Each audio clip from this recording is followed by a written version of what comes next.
మీరు తీసుకునే అదే మందులు, అదే నాణ్యమైన మందులు, కానీ సగం ధరకే. అవును, మెడ్ప్లస్ బ్రాండ్స్ పై 50 to 80% తగ్గింపు. మనం గతంలో కూడా ప్రివెంటివ్ మెడిసిన్ గురించి చాలా వీడియో చేసాము. సో ఓవరాల్గా అంటే మన కాంప్రిహెన్సివ్గా చెప్పడానికి ఇప్పుడు భారత్లో ఆల్మోస్ట్ 8 కోట్ల మంది పైగా షుగర్ వ్యాధిగ్రస్తులు ఉన్నారు. సో ఇది ఆల్మోస్ట్ ఒక నెక్స్ట్ 20 ఇయర్స్లో 13 కోట్లు అవుతుందని, ఇంకా పెరుగుతుందని చెప్పేసి కొన్ని వార్తలు వస్తున్నాయి.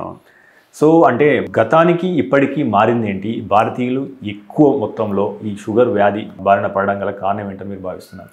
ఖచ్చితంగా అండి, ఇది చాలా ఇంపార్టెంట్ విషయము, చాలా జాగ్రత్తగా ఆలోచించాల్సిన విషయమే. అంటే మనం జనరల్గా ఒక just India is the capital of diabetes అని చెప్పేయడం ఒక వంతు అయితే, అది మనకు ఒక రకంగా చూస్తే మనకు మంచిది కూడా కాదు, అది గొప్పగా చెప్పుకునే విషయం కాదు. సో అయితే మనకి ఇప్పుడున్న పరిస్థితుల్లో మీరు అన్నట్టుగా లాస్ట్ 2-3 డికేడ్స్లో అయితే మార్పులు వస్తూ ఉన్నాయి. ముఖ్యంగా నేను గమనిస్తే డయాబెటీస్ అనేది జెనెటిక్ అనేది కొంతవరకు ఉన్నా, మనకు లైఫ్ స్టైల్ రిలేటెడ్ ప్రాబ్లమ్స్ అనేవి చాలా మార్పులు చెందాయి. మీరు బాగా గమనిస్తే ఒకటి ఎమిగ్రేషన్, అంటే అర్బనైజేషన్ అనొచ్చు. అంటే ఇప్పుడు మామూలుగా జాబ్ పరంగా కానివ్వండి, సెటిల్ కావాలని చెప్పేసి ఒక ఊళ్ళో నుంచి మన డిస్ట్రిక్ట్స్లో రావడం, అలాగే డిస్ట్రిక్ట్స్లో సిటీ రావడం అనేది చాలా కామన్గా మారింది. ఆల్మోస్ట్ మన పేపర్లో చూసినా సరే, రీసెంట్ స్టడీస్లో చూసినా సరే, ఆల్మోస్ట్ 50% పైన అర్బనైజేషన్ జరుగుతుందంట. నాకు కూడా ఆశ్చర్యంగా అనిపించింది. ఆ విధంగానే మనకు అలవాట్లు మారాయి. అంటే మనం అందరం అప్పుడు ఇంట్లో ఉండడం, లేకపోతే అవసరం మ్యాక్సిమం అయితే బయటకు వెళ్ళి అందరం ఇంట్లో వండుకొని బయట తినేవాళ్ళు. మీరు గమనిస్తే ఒక 2-3 డికేడ్స్ బ్యాక్ కానివ్వండి, మనం ఏదైనా అవకాశం వచ్చిన ఏదైనా ఫంక్షన్ ఉన్నా, ఇప్పుడు ప్రతిదీ కూడా బయటే అయిపోయింది. మనం అందరం ఫ్యామిలీస్లో ఎంతమంది సండే ఇంట్లో తింటున్నారు చెప్పండి? అది రీజన్ ఏదైనా కావచ్చు, టైం లేకపోవచ్చు, బిజీ షెడ్యూల్ కావచ్చు, లేకపోతే జాబ్స్లో ఉండొచ్చు. అంటే మనం ఈ యొక్క ఫుడ్ హ్యాబిట్స్ ప్యాటర్న్ మారిపోయింది. ఇంట్లో వండుకోవడం పక్క పెట్టేసి బయట ఎక్కువ తినడం అలవాటైంది. అండ్ వెస్టర్నైజేషన్ మీరు గమనిస్తే ఎన్ని బ్రాంచ్లు ఉన్నాయి చెప్పండి. ఈ జంక్ ఫుడ్ కానివ్వండి, ఎన్ని రకాలుగా ఉన్నాయి. సో మనం ఈ జంక్ ఫుడ్ కానీ, మనకున్న ఈ యొక్క అవకాశాలు, అంటే ఈ హై ఫ్యాట్ ఫుడ్స్, క్యాలరీస్ ఉండే ఫుడ్, అవన్నీ కూడా మనకు బయట ఎక్కువగా దొరకడం. అలాగే మీరు ఈ మధ్యలో చూస్తే అన్ని రకాలుగా మనకు మెసెంజర్స్ లాగా చాలా ఉన్నాయి మన ఇంటికి, హోటల్స్కి, రకరకాలుగా అవన్నీ. సో మనకు ఈజీ అవైలబిలిటీ ఆఫ్ ఫుడ్ ఒకటి, తర్వాత వెస్టర్నైజ్డ్ ఫుడ్ హ్యాబిట్స్ ఒకటి, దాంతోపాటుగా మనం తీసుకునే ఆహారంలో ఎక్కువగా ఈ జంక్ ఉండడము, హై క్యాలరీ ఫుడ్స్ ఉండడం, ఫ్యాటీ ఫుడ్స్ ఉండడం, అది ఒక ముఖ్యమైన కారణంగా మారింది. అదే కాకుండా మనం చాలా జాగ్రత్తగా ఆలోచిస్తే మన యొక్క ఫిజికల్ యాక్టివిటీ కూడా తగ్గుతూ ఉంది. మనం ఒక ఫ్యూ డికేడ్స్ బ్యాక్ ఏదైనా కావాలంటే నడుచుకుంటూ వెళ్ళేవాళ్ళం, ఏదైనా తీసుకురావాలంటే. ఇప్పుడు దేనికి కూడా 2 వీలరు 4 వీలరు తీసుకొని పక్కన షాప్కి వెళ్దామన్నా కూడా నడవలేని పరిస్థితి ఏర్పడింది. అది మరి టైం ఫ్యాక్టర్ అంటామా, బిజీ షెడ్యూల్ అంటామా, కారణం ఏదైనా అయి ఉండొచ్చు. అంటే మన యొక్క ఫిజికల్ యాక్టివిటీ, అయ్యో నడవాలా మనం ఇప్పుడు అనే ఆలోచన వచ్చు. ఆ నడక అనేది ఒక భారంగా కూడా మారింది. చాలా ఆశ్చర్యంగా ఉంది. అంటే ఇది నేను యూజువల్గా ఆలోచిస్తూ ఉంటాను, అరే ఏంటి మనం ఫిజికల్ యాక్టివిటీని ఒకటి ప్రత్యేకంగా చెప్పాలా, మీరు ఫిజికల్గా యాక్టివ్గా చేయండి, మీరు ఒక అరగంట నడవండి అని మనం చెప్పాలా అనే దుస్థితికి చేరామా అనిపిస్తుంది ఒక్కొక్కసారి. ఇది కూడా ఒక ముఖ్య కారణంగా భావించాలి. అంటే ఒక ఫిజికల్ యాక్టివిటీ, ఒక నడవడము, ఒక రెగ్యులర్గా మన యొక్క పనిని మనం సొంతంగా చేసుకోవడం అనేది చాలా ఒక ఇబ్బందికరంగా మారింది. అది మరి బహుశా అది అర్బనైజేషన్ అనొచ్చు, లేకపోతే బిజీ ఉండి మనకి ఎంప్లాయ్మెంట్ వాటి వల్ల అయి ఉండొచ్చు, లేకపోతే వాటెవర్. అంటే మనం పురోగమిస్తున్నాం అనుకుంటున్నాం, కానీ ఈ విషయాల్లో చూస్తే, మన ఒక ఆహార విషయాల్లో చూస్తే, మన యొక్క ఫిజికల్ యాక్టివిటీ విషయం చూస్తే వెనుకబడుతున్నట్టే అనిపిస్తుంది. అది కాకుండా ఈ యొక్క ఫిజికల్ యాక్టివిటీతో కాకుండా వెయిట్ గెయిన్. ఇప్పుడు ఎప్పుడైతే మనం ఫిజికల్గా మనం సరిగా వాక్ చేయము, మన అలవాట్లు సరిగా లేవు, హ్యాబిట్స్ పెరిగిపోయాయి, స్మోకింగ్, డ్రింకింగ్, ఎంతోమంది అసలు చెప్పలేని లక్షల మంది ఉన్నారు. అది ఒక క్యాజువల్గా అయిపోయింది, దానికి చెప్పడానికే లేదు. సో అది కూడా అంటే మన యొక్క హ్యాబిట్స్ కూడా, వీటన్నిటితో ఒబేసిటీ పెరుగుతూ ఉంది. ఒబేసిటీ పెరిగినప్పుడు ఈవెన్ చిన్నపిల్లల్లో, ఇంతకుముందు ఇంట్లో కూర్చొని ఎవరు ఉండేది, ఇప్పుడు గంటలు ఇంట్లో కూర్చొని టీవీ చూడడం, చిన్నపిల్లల్లో కూడా ఆ చైల్డ్హుడ్ ఒబేసిటీ కూడా పెద్ద ప్రాబ్లంగా మారింది. సో అదొక ఇంపార్టెంట్ కారణము, హ్యాబిట్స్ ఒక ఇంపార్టెంట్ కారణము. సో ఈ విధంగా మన యొక్క ఫుడ్ హ్యాబిట్స్ ఇవన్నీ కూడా, అండ్ స్ట్రెస్. ఇప్పుడు స్ట్రెస్ అనేది చూడండి, చిన్నపిల్లల దగ్గర నుంచి ఎగ్జామ్ పరంగా కానివ్వండి, పెద్దవాళ్ళ వరకు టెన్షన్ అనే ఆలోచనలో ఉన్నాం. ఆ స్ట్రెస్ అనేది ఒక మనలో భాగం అయిపోయింది, దాన్ని తగ్గించుకునే మార్గాలు వెతుక్కుంటున్నాం. సో అట్లా ఇవన్నీ కారణాలు, అంటే నైట్ జాబ్స్ ఉండవండి, ఇవన్నీ కూడా ఐ థింక్ మన ఇండియన్, అఫ్కోర్స్ మన ఇండియన్ జెనెటిక్, అంటే మన యొక్క బాడీ, మన యొక్క జీన్స్ కానీ కొంత టెండెన్సీ ఉంటుంది. యాజ్ పర్ ద మనకున్న ఈ స్టడీస్ ప్రకారంగా ఇండియన్ వాళ్ళకి జెనెటికల్గా కొంచెం ప్రీడిస్పోజిషన్ ఉంది డయాబెటిక్ టెండెన్సీ.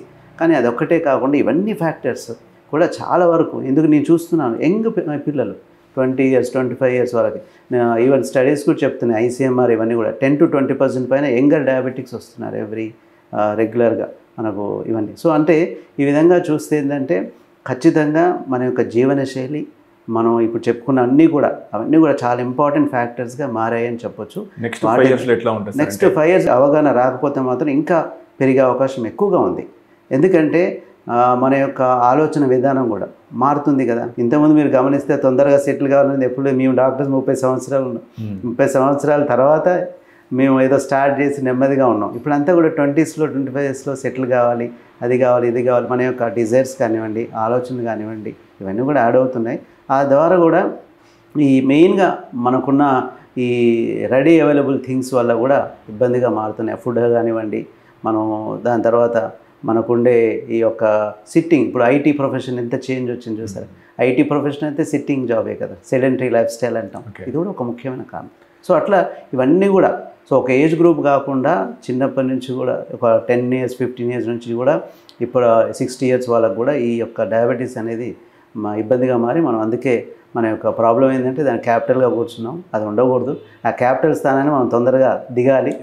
అది దిగి అంటే మనం జనాలు దీన్ని బాగా సీరియస్గా తీసుకుంటలేరా అనేది కూడా నాకు అనిపిస్తుంది. ఎందుకంటే షుగరు వ్యాధి వచ్చిన తర్వాత దీన్ని మనం సీరియస్గా తీసుకోవడానికి మనం చేసే కార్యక్రమం అంటే షుగర్ వచ్చిన తర్వాత మన జీవన శైలి ఏ రకంగా దెబ్బతింటుంది, సో అంత ముందు ఎలా ఉంటుంది, షుగర్ వచ్చిన తర్వాత ఎట్లా ఉంటుంది, మీరు కొద్దిగా వివరిస్తారా? ఇది మీరు అన్నట్టుగా ఇది డయాబెటీస్ అనేది ఓన్లీ ఫ్యామిలీ హిస్టరీలో జెనెటిక్గా ఉంటేనే వస్తుందని అనుకోవడం ఒక అపోహ. అది ఖచ్చితంగా అది కాదు. అందరికి ఎవరికైనా రావచ్చు, ఇంక్లూడింగ్ మీకు నాకు కూడా రావచ్చు మన యొక్క జీవనశైలి ప్రాపర్గా లేకపోతే. ఇంకొక విషయం ఏంటంటే చాలామందికి లక్షణాలు ఉండట్లేదు, సిమ్టమ్స్ అనేవి ఉండట్లేదు. అంటే మనం డయాబెటిక్లు అంటాం వెయిట్ లాస్ ఉండాలి, ఆకలి కాకపోవడం, యూరిన్ ఎక్కువ రావడం, ఇన్ఫెక్షన్స్ రావడం, ఇటువంటివి చాలా తక్కువ పర్సెంటేజ్లో ఉంటున్నాయి. ఇది సిమ్టమ్స్ వైజ్ చూస్తే చాలా తక్కువ మందిలో ఉంటున్నాయి. సో అందుకని బహుశా అది కూడా గ్రహించలేకపోతున్నారేమో. సో ఆ విధంగా కాకపోతే ఒక చిన్న ఇక్కడ హోప్ ఏంటంటే ప్రీ డయాబెటీస్ అనే ఒక కండిషన్ ఉంది. ప్రీ డయాబెటీస్ అనే కండిషన్ ఏంటంటే అదొక ముందు స్టెప్ అనమాట. ప్రీ డయాబెటీస్ వచ్చిన తర్వాత డయాబెటీస్ వచ్చే అవకాశం ఉంటే దాని మధ్యలో గ్యాప్ ఉంటుంది. ఆ గ్యాప్ మంత్స్ నుంచి ఇయర్స్ కూడా ఉండొచ్చు. ఆ గ్యాప్ మనం ఒక ప్రీ డయాబెటిక్లో మనం కొంచెం చూసుకోగలిగితే, ఎందుకంటే లక్షణాలు ఏముండవు, చెక్ చేసుకోగలిగితే బహుశా మనం ఈ డయాబెటిక్ స్టేజ్ని చాలా వరకు నియంత్రించవచ్చు. ఎందుకంటే ఈవెన్ ప్రీ డయాబెటీసే కొన్ని లక్షల మందిలో ఉన్నారు. ఆల్మోస్ట్ 60-80 million పైన 130 million పైన స్టడీస్ చెప్తామని. సో అట్లా ఐ థింక్ అంటే స్కోప్ ఉంది, ఇప్పటికీ ఒక స్కోప్ ఉంది. డయాబెటీస్ అనేది రాకుండా చేసుకోవడానికి ఖచ్చితంగా స్కోప్ ఉంది, టైం కూడా ఉంది. దాన్ని మనం గ్రహించి యూటిలైజ్ చేసుకోవాలి. ఆ గ్రహించడం అనేది ఇంపార్టెంట్, ఆ ఎర్లీగా ఐడెంటిఫై చేయడం అనేది ఇంపార్టెంట్. సో దానికి చెకప్స్ రూపంలో కానీ 20s నుంచే అలా చేసుకోవాలి. అండ్ మీరు అన్నట్టుగా డయాబెటీస్ ముందు ఒక రకంగా బిహేవియర్ లైఫ్ స్టైల్ ఉన్నప్పుడు ప్రీ డయాబెటిక్ స్టేజ్లోనే మనం ఒకసారి గుర్తుపెట్టుకోగలిగితే, అరే ఓకే నాకు షుగర్ వచ్చే అవకాశం ఉంది నెక్స్ట్ ఫ్యూ మంత్స్ ఫ్యూ ఇయర్స్లో అది మన మీద ఆధారపడిందని గ్రహించి సీరియస్గా ఉంటే ఖచ్చితంగా డయాబెటీస్ని ప్రివెంట్ చేయొచ్చు. ఎందుకంటే లైఫ్ స్టైల్ మాడిఫికేషన్ అంటాం. Life style modification it self reduce risk of diabetes by 50%. మీరు ఖచ్చితంగా మనం అనుకున్నట్టుగా ఈ డైట్ కానీ ఎక్సర్సైజ్ కానీ మన వెయిట్ని మెయింటైన్ చేయడం కానీ స్ట్రెస్ లెవెల్స్ని కానీ ఇవన్నీ కొంచెం తగ్గించుకోగలిగితే మనము ప్రీ డయాబెటీస్ నుంచి డయాబెటీస్ కూడా ఖచ్చితంగా మనం 50 to 60% ప్రివెంట్ చేయొచ్చు. అంటే మనకి ఇంకా మన చేతుల్లో ఉంది. సో అది మనం గ్రహించాలి. అదే సార్, అంటే దీనికి కొద్దిగా కంటిన్యూషన్ అంటే మనం ఏంటంటే ఒకవేళ మనం ఆరోగ్యంగా ఉన్నప్పుడు మన జీవనశైలి ఏ రకంగా ఉంటుంది, షుగర్ వచ్చిన తర్వాత మనం ఏం చేయలేము.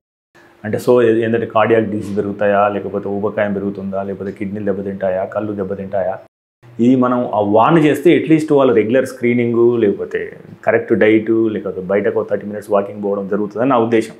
సో ఆఫ్టర్ డయాబెటీస్ హిట్ అయిన తర్వాత ఎనీవే షుగర్ వచ్చిన తర్వాత రోజు ఇంజక్షన్లు వేసుకోవడం కావచ్చు, టాబ్లెట్స్ కావచ్చు. సో అది ఇంకా డిటెరియేట్ ఎట్లా హెల్త్ డిటెరియేట్ అవుతుంది, ఎన్ని రకాలుగా ఆరోగ్యం దెబ్బతింటుంది. అదే ఇప్పుడు మనకు ఈ డయాబెటీస్ అనేది ఒకసారి మనకు లేబుల్ అయిన తర్వాత first and foremost important point ఏంటంటే ఒకసారి ఒక డాక్టరు డయాబెటీస్ అని లేబుల్ చేసిన తర్వాత అది ఆల్మోస్ట్ లాంగ్ టర్మ్ నుంచి లైఫ్ లాంగ్ ఉంటుంది. ఓకే, అంటే అది మనం గుర్తుపెట్టుకోవాల్సిన విషయం. అంటే ఒకసారి వచ్చిన తర్వాత దాని యొక్క ప్రయాణం ఏదైతే ఉందో మనం అన్ని జాగ్రత్తలు తీసుకున్నా అది ముందుకు అలా వెళ్తూనే ఉంటుంది, లైఫ్ లాంగ్ ఉండే అవకాశం ఉంటుంది. అండ్ డయాబెటీస్ ఆల్రెడీ డిటెక్ట్ అయినప్పుడు అప్పటికీ లోపల 50% ఇన్సులిన్ ఎగ్జాస్ట్ అయిపోతుంది. ఓకే, బాడీలో 50% ఇన్సులిన్ లేదు ఇంకప్పటికీ. అంటే బై ద టైం మనకు డయాబెటిక్ అని వచ్చిందంటే లోపల 50% ఇన్సులిన్ లేనట్టే. అంటే అది ఎప్పటి నుంచి మనకు లోపల సబ్ క్లినికల్గా సిమ్టమ్స్ ఎప్పటి నుంచి ఉంది, కొన్ని సంవత్సరాల నుంచి ఉండొచ్చు. సో డయాబెటీస్ అని ఒకసారి లేబుల్ అయిన తర్వాత మన యొక్క మెయిన్ ఏంటంటే మన యొక్క ఈ యొక్క బాడీ చేంజెస్ అనేవి జరుగుతూ ఉంటాయి. అంటే డయాబెటీస్ వల్ల నీరసం, ఫటిగ్ అనేది వస్తూ ఉంటుంది. రెండవది వచ్చేసి ట్యాబ్లెట్స్ అనేవి రెగ్యులర్గా వాడాల్సిన అవసరం ఉంటుంది.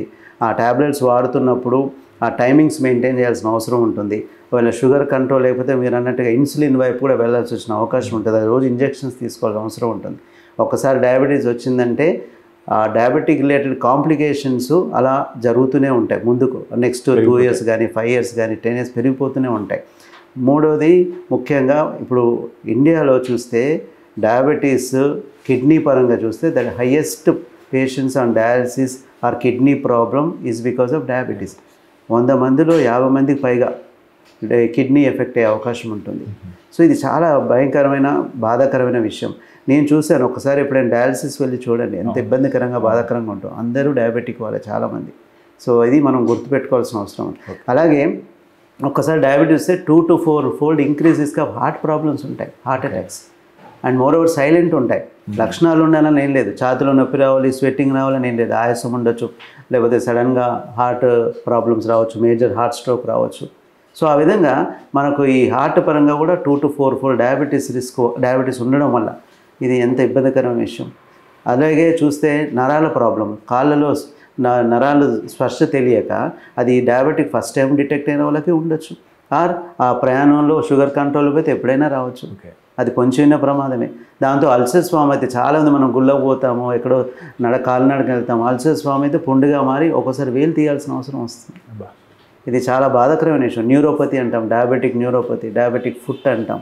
అల్సర్స్ ఫామ్ అవుతాయి, కాళ్ళలో రక్త సరఫరా తగ్గి గ్యాంగ్రీన్ వస్తుంది, వేలు తీయాల్సిన అవసరం వస్తుంది. సో ఈ విధంగా చెప్పుకుంటూ పోతే డయాబెటీస్ అనేది ఐసే కాకుండా ఐస్, రెటీనా, ఎంతమందికి బ్లైండ్నెస్, ఎంతమంది విజన్ దెబ్బతింటుంది, ఎంతమంది కంటికి ఇంజెక్షన్ తీసుకుంటారు. నేను అదే చెప్తాను పేషెంట్స్, అమ్మ మీరు డయాబెటిక్ కంట్రోల్ కాకపోతే ఇంజెక్షన్స్ కంట్లో తీసుకోవాల్సి వస్తుంది. ఎంత ఇబ్బందికరమైన విషయం అది. సో ఈ విధంగా చెప్పుకుంటూ పోతే ఐస్ అనే కాదు, కిడ్నీస్ అనే కాదు, నర్వ్స్ అనే కాదు, రక్త సరఫరా, కాళ్ళలో కానీ గుండె పరంగా ఇన్ని రకాల సమస్యలు మనం ఎందుకు ఫేస్ చేయాలి, మన క్వాలిటీ ఆఫ్ లైఫ్ ఎందుకు ప్రాపర్గా ఉండకూడదు, మనం ఎందుకు డయాబెటీస్ గురించి సీరియస్గా తీసుకోకూడదు. ఇప్పుడు మన ఇంట్లో ఉంది, మనం ఏదైనా ఇష్టమైన పని చేయలేదు ఆ రోజు, ఏదైనా చేయనప్పుడు ఏదైతే ఫీల్ అవుతామో అదే కూడా డయాబెటీస్ వచ్చినా కానీ రాకుండా ఉండేటట్టుగా అంత ప్రయత్నం చేయాలి. అప్పుడు ఏమవుతుందంటే ఇవన్నిటికీ మనం ఫుల్ స్టాప్ పెట్టిన వాళ్ళం అవుతాం.